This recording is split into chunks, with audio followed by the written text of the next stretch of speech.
I'm going to have you introduce yourself for me really quick. Hi, my name is Eric Vale.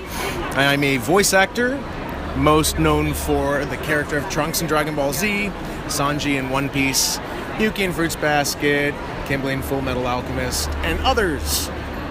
Alrighty, Eric. How did you get into voice acting? I have been an actor my whole life. Started studying when I was 12, and when I was in college, I had a friend of mine, or actually just in the butt end of college, I had a friend of mine who just remembered me from theater in college and gave me a phone number for an audition. Nice. Who are some of your inspirations in the voice acting world? Well, I don't know. It's hard. I didn't intend to get into the voice acting world. I mean, I have all the classics, of course, Mel Blanc, etc. But I never really thought much about voice acting until I started getting the work, and then and of course that was 17 years ago, before this particular offshoot of the industry was as big as it is now. Mm-hmm. So I followed actors, like my favorite actors when I was young, people like Harrison Ford and Bruce Willis, cool dudes. Very nice.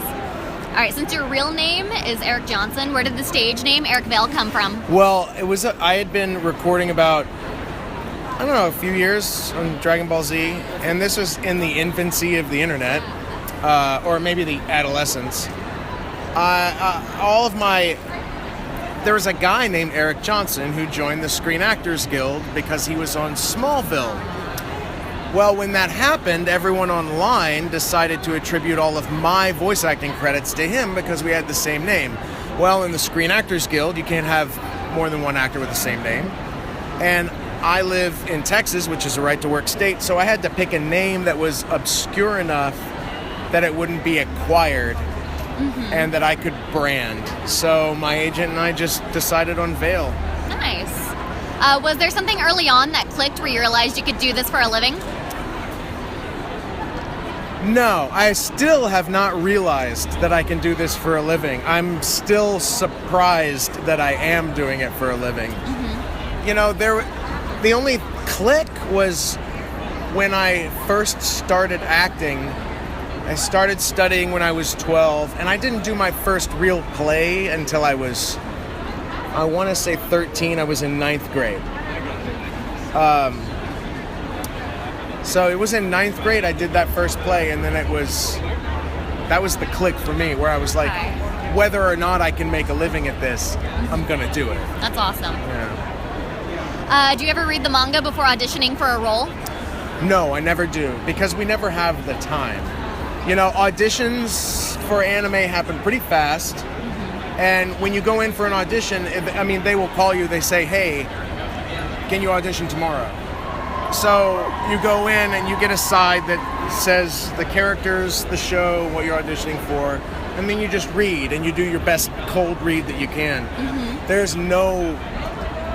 There's just never enough time. I mean, even when you're cast on a show, there's not enough time to read the manga before you record it. Okay. Yeah. At what point did you realize just how big the Dragon Ball franchise really was?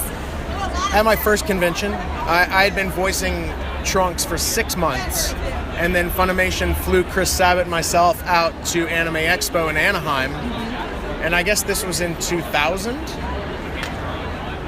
Yeah, wow. It was in like the summer of 2000, and I go there and I sit down to sign autographs, and there's 3,000 people waiting for Chris and I. We signed all of their autographs, and it was during that time, sitting there at that table, where I was like, damn. All right, so this is way bigger than me. Wow. Have you ever done voiceover work for a game or anime that was ultimately canceled before release? No, I really haven't. I mean, there's... everything I've worked on has gone through. Nice. Yeah. Very nice. Yeah. What kind of advice would you give someone looking to break into voice acting? Act, particularly on a stage. People want to break into voice acting, in my opinion, because they see something they enjoy. Okay. You know, but you're seeing what you're enjoying is this weird irony that as actors we are in the business of making something that's very difficult look effortless. It looks and sounds, the performance, like it's natural because that's our job, because we've studied for years and years to make that happen. So when I hear a lot, they say they want to get into voice acting, and there's a lot of qualifications. Oh, I want to be a voice actor because I think being on stage in front of people would make me nervous, or being on a set in front of people would make me nervous. Well, if you get nervous, acting is not the business for you, because you are never alone and you are constantly under the microscope with somebody. So my advice to people is do not seek to be a voice actor. It's like seeking a job in a kitchen, but you only want to make spaghetti. So seek to be an actor.